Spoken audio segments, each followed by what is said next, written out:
Ang kaganapan ngayon mga kaibigan, talagang patuloy pa rin na bumabagyo. Patuloy pa rin na humahagupit ang bagyo. Sobrang lakas ng ulan. Ewan ko kung nakikita rito mga kaibigan. Talagang galit na galit yung langit. Okay, sa kalagitnaan ng ng tag-ulan at bagyo, iba pa rin talaga ang Pinoy. Kahit bumabagyo yan, kahit anong unos pa yan, kahit ano pa yung pinagdadaanan natin, napapansin nyo, laging permis lang, laging nakangiti yan. So mga kaibigan, medyo delikado na. At sa mga babaen, nandito na yung tubig. Ayan na, oh. Kita nyo? Medyo puno na. Medyo delikado na to. Kung nakikita nyo rito, ayan na yung tubig. Ganito yun. Yung mga time na binagyo kami at binaha kami rito, kaya mag-evacuate na kami. Iangat na namin lahat ng gamit. Lahat ng dapat iangat na namin dito. Alright. Sayang tong karton. Iangat mo na nga tong karton. Yan, mag-aangat na kami. Ay, naangat ko na yung mga dapat iangat dito. Okay. Akit natin. Kakain lang natin. Yan. Ano pala yung mga plastic? Yung foam muna yakit mo. Ha? Foam. Eh, naiakit na sa taas. Paano papapatungan ng ano na ito? Okay. Papapatungan na itong drawer. Ito eh, natukulan to sa lamesa eh. Kumuha ko na isang lamesa sa... Nasa taas ngayon na Messi. Ito mga unan muna, akin yung ano. Oh, Akin na isa-isa. Ako na umalis ka. Hindi, magugulo Dilagyan mo ka na eh. lang sa ano, sa... Hindi, magugulo ka. Ito, lagay mo dito. Isa-isahin ko lang. Magulo ka mag-ano eh. Hindi na maayos na, mabarulan. Saglit lang yan. Nandiyan na yung tubig.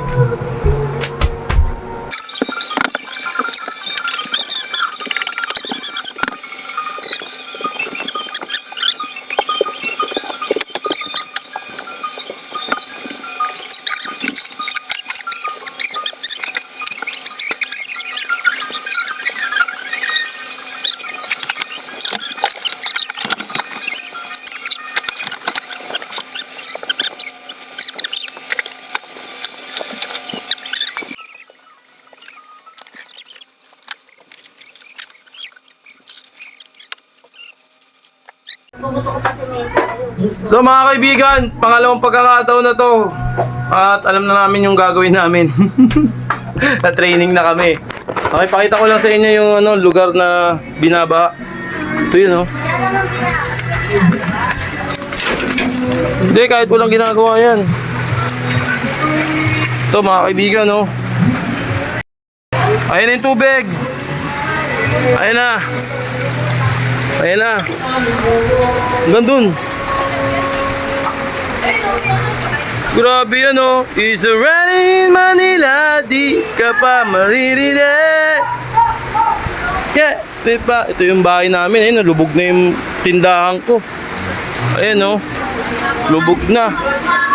At ginagawa to, nagkataon namang ginagawa dito sa lugar namin. Kaya medyo, pero medyo nakatulong ata. Ewan ko kung nakatulong ba o hindi. Okay. Ayun, oh.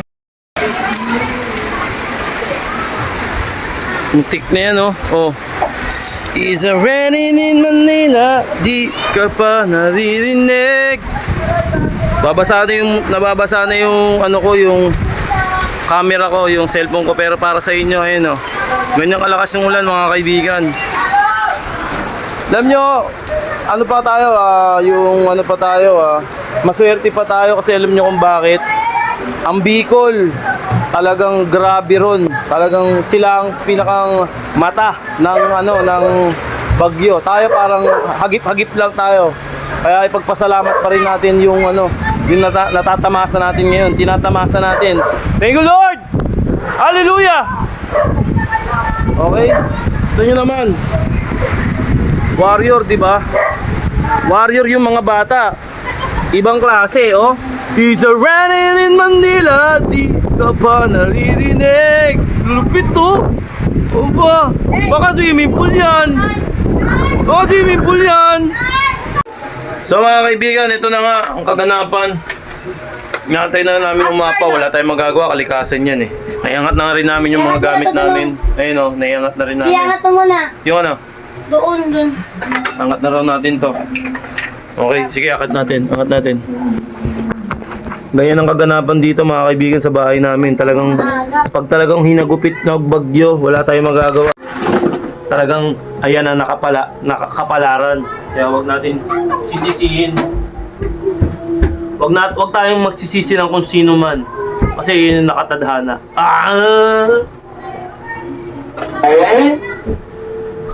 Tandaan nyo, good vibes pa rin tayo at papakita ko kayo doon sa labas pag medyo may nahinanay yung ulan. Kaya hindi tayo makalabas, sobrang lakas ng ulan. Alright? May cotton buds pa rin tayo. So ito na ang kaganapan mga kaibigan. Nakaangat na lahat ng gamit namin. Ayan oh. Ginawa ko na lang ng paraan kasi dito talaga bumaba. Yan, hanggang dito. Yan. Angat na, pati to. At lalabas tayo. Okay, silipin natin yung motor natin. Kung talagang lumog na o hindi pa. Grabe yung tubig dito sa amin, oh. Ay. May dala tayong susi. May susi, dalawa. Motor ng anak ko, tsaka motor ko. Okay, di tayo daan. Alright, nakita nyo naman yung mga yan, oh. Mga tropa. Okay lang ba kayo? Masaya ba kayo na bumabagyo? Ayun, masaya ka ba na bumabagyo? Hoy! Masaya? Okay, masaya. Masaya yung mga bata pag bumabagyo. Okay lang malubog yung bahay nyo? No. Hindi. Kala ko masaya eh. Kala ko okay lang, oh. Malubog yung bahay nyo eh. Okay, ito yung yung place namin. Ayun yung tindahan ko. Sobrang grabe, mga kaibigan. Hintayin natin, wag naman sana dumire-diretso. Ha? Kunin nyo na yung mga bangka? Lupit ng mga batang to. Matatalino. Marunong gumawa ng paraan para maging masaya. Kahit alam nilang bumabagyo na. Ito yung motor ng anak ko. Medyo okay pa. Tutulak natin mamaya yan. Ayun yung motor ko nandun sa dulo. Tingnan natin kung okay pa. Oh. Ayun oh, grabe. Ayun oh, grabe yung tubig mga kaibigan. Sana wag na magtuloy-tuloy ito. At sigurado aabutin yung motor. Change oil tayo nito sigurado. Change oil tayo nito sigurado.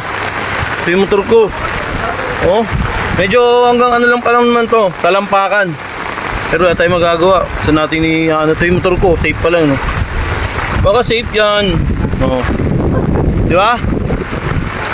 Ano gagawin natin? Siyempre, release natin yung motor. At di ko alam kung paano ko gagawin. Nakita nyo naman na wala akong cameraman. Okay? Abangan nyo na lang ako. Didiskarte ko lang to. So mga kaibigan, nagbabalita. Isa-interest na natin yung motor natin. Ayun na, okay na. Tsaka yung sa anak ko, ito na. Okay na yan. Ang kaganapan ngayon mga kaibigan, talagang patuloy pa rin na bumabagyo. Patuloy pa rin na humahagupit ang bagyo. Sobrang lakas ng ulan. Ewan ko kung nakikita rito mga kaibigan. Talagang galit na galit yung langit.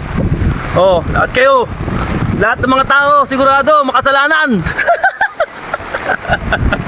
Okay, sa kalagitnaan ng ng tag-ulan at bagyo, iba pa rin talaga ang Pinoy. Kahit bumabagyo yan, kahit anong unos pa yan, kahit ano pa yung pinagdadaanan natin, napapansin nyo, laging permis lang, laging nakangiti yan, laging smile. Kahit ganun katindi, ganun kabigat ang problemang tumatapon sa kanila, kahit anong grabing problema at pagdadalamhati, napapansin natin talagang grabe yung smile, yung kaligayahan, lagi lang nakangiti kahit ang bigat-bigat na. Trademark ng Pinoy yun eh. Okay, baka madapa ka dito, Klaus. Ang daldal mo talaga. So, mag-iingat kayo sa butas, baka mamaya bigla magkaroon ako dito ng baka bigla na lang ako nawawala. Inayos ko lang yung motor, Mi. Asawa ko, oh. Eh, wala tayong magagawa sa kuya lalagay yun. Sa kuya itutulak. Makaka-high blood ka. Ha? Oh? Mas mataas dyan? Nandun na rin motor nyo? Ah, nasa parking. Wala, chase oil na lang talaga. Wala tayong magagawa. Baka maparokya ni Edgar ako dito, bigla-bigla na lang ako nawawala. May butas dito. Oh. Be careful. Be careful. Grabe, lakas ng ulan, boy. Pataas din yung bahay nyo? Hindi pa pinapasok? Ah, mataas pala yan. Kaya yung flooring niya. Ah, hindi nga pinapasukin kami. Mababa, kaya pasok na. Pasok na sa amin eh. Pasok na yung loob eh. Yan ang mahirap.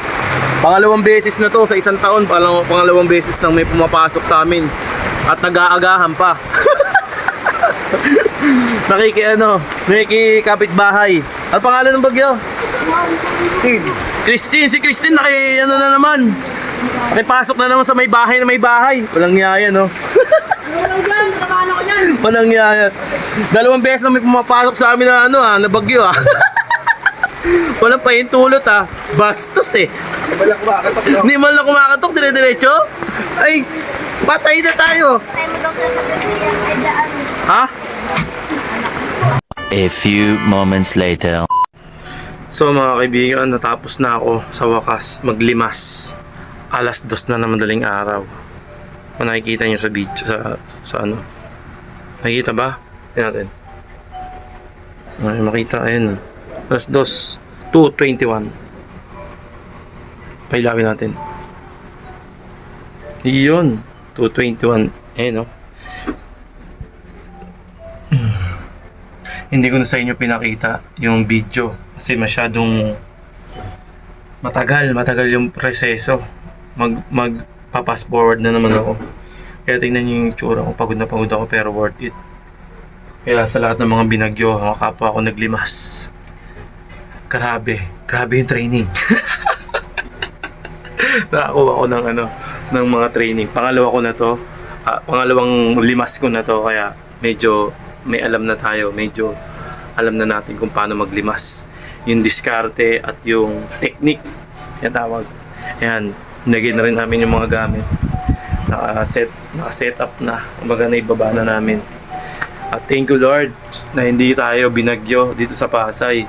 Hindi dumiretso yung bagyo, kumbaga hindi nagpatuloy kasi kung nagpatuloy yung sigurado ilulubog tong lugar namin. Kaya sa lahat ng kaya ganito yung boses ko. Medyo pagod na rin ako at medyo gabi na, daling araw na. Kaya sa lahat ng mga binagyo dyan, especially sa Bicol, sana hari nawa na gabayan kayo ni Lord at bigyan kayo ng tatag at tibay ng katawan at tatag ng pananampalataya. Yun lang naman ang number 1. Si Lord lang ang makapangyarihan sa lahat, wala nang iba. Si Lord lang ang may power na baguhin ang buhay mo, ibigay sa iyo yung mga dapat ibigay. Alright? Kaya maraming salamat sa panonood nyo mga kaibigan. Ganun talaga, bagyo is bagyo. Kaya gaya lang sinabi ko, kung ano yung tinapon mo, yun ibabalik sa iyo ng kalikasan. Kaya be careful sa lahat ng mga ginagawa natin sa mga pang-araw-araw at huwag nyong isipin na lagi kayong hindi nakikita o hindi nakikita ng batas ng tao. Nakikita kayo ni Lord. Tandaan niyo yan, walang makakataasaan niya. Lord, si Klaus, pala Lord. Kala nyo ha. Pero totoo yun. Peace out. Ito pala, peace out and ka muna. Maraming salamat. Peace.